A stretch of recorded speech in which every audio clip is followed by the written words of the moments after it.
తెలంగాణ రాష్ట్రంలో బీజేపీలో ఎవరు లైన్ క్రాస్ చేసినా, పార్టీ యొక్క లైన్ క్రాస్ చేసినా కఠిన చర్యలు ఉంటాయంటూ కూడా ఈ మధ్యనే మాధవీలతకు ఒక పెద్ద పోటు, ఒక బాంబు వేసినట్టుగా మనకు తెలుస్తోంది.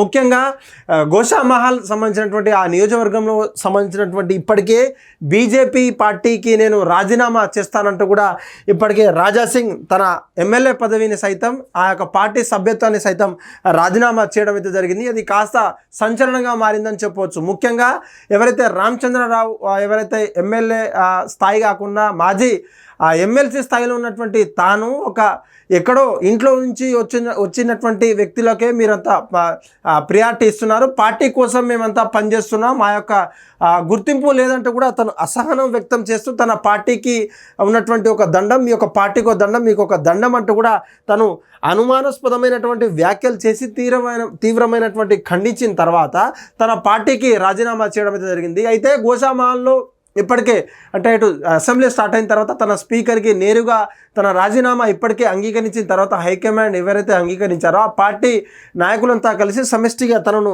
మేము ఏకీభవిస్తున్నామంటూ కూడా పార్టీతోనే మేము ఉంటామంటూ కూడా ప్రయత్నం చేస్తున్నారు. అందులో ముఖ్యంగా ఇదే విషయంలో ప్రతిసారి ఏ ఒక్కరైనా సరే పార్టీకి సంబంధించినటువంటి లైన్ క్రాస్ చేస్తే, బార్డర్ క్రాస్ చేస్తే కఠిన చర్యలు ఉంటాయంటూ చెప్తున్నప్పటికీ అటు కేంద్రమైనటువంటి బండి సంజయ్ కావచ్చు, ఈ యొక్క కిషన్ రెడ్డి కావచ్చు చెప్పినప్పటికీ పదే రాజాసింగ్ పేరుతోటి పదే రాజకీయాలు చేస్తున్నటువంటి మాధవీలత మీద ఈరోజు నోటీసులు అందించడం అయితే జరిగింది. ఆ నోటీసులలో ఏముంది, తనను ఏ విధంగా సస్పెండ్ చేస్తారా, లేకపోతే తనకు పట్టినటువంటి గతే తనకు పడుతుందా అంటే కూడా ఈ యొక్క సోషల్ మీడియాలో చర్చనీయాంశంగా మారింది. ముఖ్యంగా అప్పట్లో గతంలో ఎంపీగా పోటీ చేసి ఓడిపోయినటువంటి మాధవీలత మరలా గోషామహల్ నుంచి ఎమ్మెల్యేగా నేనే వస్తానంటూ కూడా పలు ఇంటర్వ్యూలకు, పలు ఛానళ్లకు, ప్రైవేట్ ఛానళ్లకు ఇంటర్వ్యూ కావచ్చు, సోషల్ మీడియాలో హల్చల్ చేస్తున్నటువంటి పరిస్థితి. అదేవిధంగా నాకంటే ఎవడు తోపు, అక్కడ నేను ఉంటే మాత్రం ఇంకెవడు గెలవలంటూగా ధీమా వ్యక్తం చేసినటువంటి ముఖ్యులో ఈ యొక్క రాజాసింగ్ ఎప్పుడు ఉండనే ఉంటారు. గోషామహల్లో ఉన్నటువంటి పరిసర ప్రాంతాల్లో తనకున్న క్రేజ్ అంతా ఇంత కాదు, మనకంతా తెలిసిందే.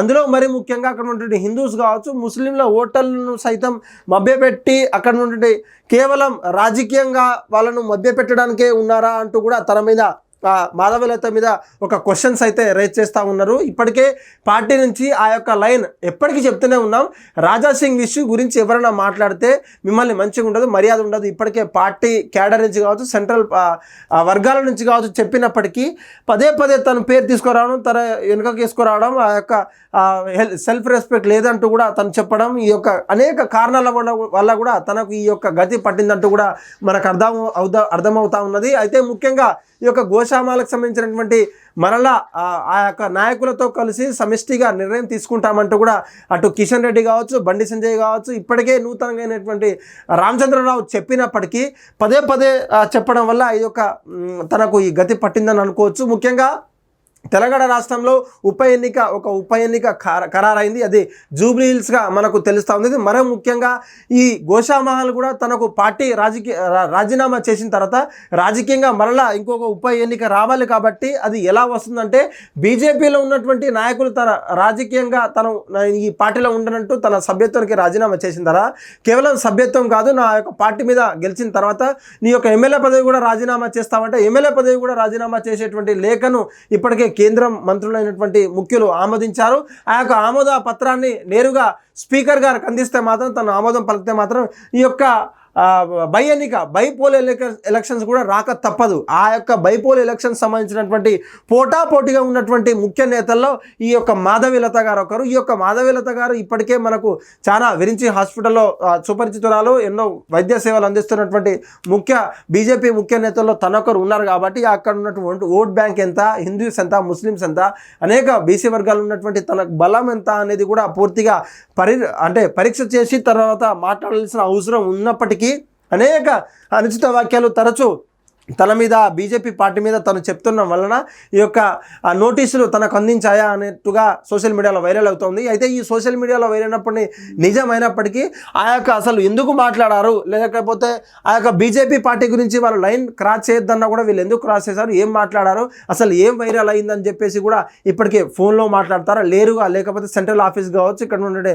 బీజేపీ సెంట్రల్ ఆఫీస్లో పిలిపించి వాళ్ళను మాట్లాడేస్తారా, లేకపోతే వాళ్ళ విషయాలు ఏంటి, వాళ్ళకు సమాధానం క్వశ్చన్స్ అనేక రకాలుగా వేసేటువంటి అవసరం ఉంది. ఇప్పటికే రాజాసింగ్ ఇష్యూ ఎవరు మాట్లాడొద్దంటూ మేము పదే పదే చెప్పినప్పటికీ మా మాటలు బేఖాతరు చేసినటువంటి ఏ ఒక్క నాయకుని కూడా మేము చెప్తున్నాం, ఈ విషయం పట్ల మీరంతా సైలెంట్గా ఉండాలంటూ కూడా silent be on the limits ఉండాలంటూ కూడా బీజేపీ నాయకులకు అటు కేంద్రం నుంచి కావచ్చు, ఇక్కడ ఉన్నటువంటి సహాయక మంత్రులు, కేంద్ర మంత్రులు బండి సంజయ్ కావచ్చు, ఇటు కిషన్ రెడ్డి కావచ్చు చెప్పినప్పటికీ పదే చెప్పినప్పటికీ మాట వినని పరిస్థితి. ఈ యొక్క ఫ్యాన్ ఫాలోయింగ్ కావచ్చు, ఇక్కడ ఉండే ఓట్ బ్యాంక్ కావచ్చు ఎవరికి వర్ణిస్తుంది, లేకపోతే ఎవరికి ఇంకొక విజయ కేంద్రం అందిస్తుందంటూ బీజేపీ తరచుగా క్షుణ్ణంగా పరిశీలిస్తుంది. అక్కడ ఉన్నటువంటి ఓట్ బ్యాంక్స్ని ఎలా రాబట్టుకోవాలని ఇప్పటికే కాంగ్రెస్ కావచ్చు, బీఆర్ఎస్ కావచ్చు గోషామాల్ని ఎక్కడ కాంకర్ చేసుకుందామనే పరిస్థితిలో ఉన్నప్పటికీ మీరు పార్టీలో ఇట్లాంటి విభేదాలు పెట్టడం, చర్చాంశంగా మారడం అనేది ఒక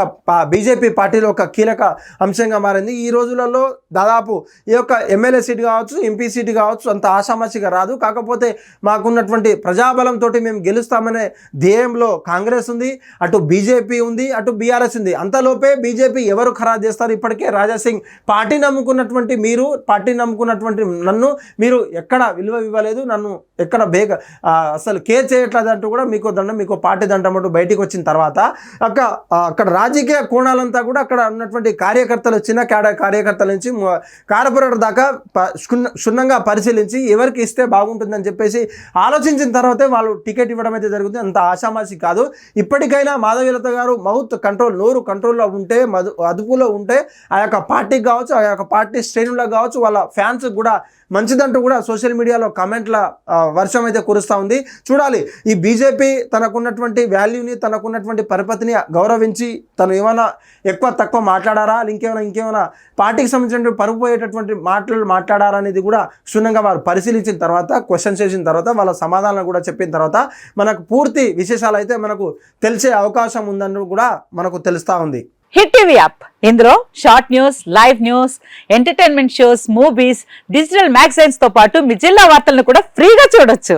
ఇంకెందుకు ఆలస్యం, వెంటనే హిట్ టీవీ యాప్ ని డౌన్లోడ్ చేసుకుని ఫ్రీగా ఎంటర్టైన్మెంట్ పొందండి. Hit TV app, hit TV app, please download hit TV app. Hit TV app ని ఫ్రీగా డౌన్లోడ్ చేసుకుని ఎంజాయ్ చేయండి. మీకు నచ్చిన ఎంటర్టైన్మెంట్ కోసం హిట్ టీవీ యాప్ ని ఫ్రీగా డౌన్లోడ్ చేసుకుని ఎంజాయ్ చేయండి. హిట్ టీవీ యాప్ ని డౌన్లోడ్ చేసుకుని ఆస్వాదించండి, ఆశీర్వదించండి. ఇంతమంది సెలబ్రిటీలు హిట్ టీవీ యాప్ ని డౌన్లోడ్ చేసుకోండి అని చెప్తున్నారంటే ఎంత మంచి యాప్ ఆలోచించండి. అమెరికా అమెరికాలో చదవాలనుకునే వాళ్ళకి విశ్వసనీయమైన పేరు మన శౌర్య కన్సల్టెన్సీ. UK లో 1 year masters, UK లో 1 year masters, 2 years work permit up to 5 years visa. Contact Saurya Consultancy. Contact 89851 89851.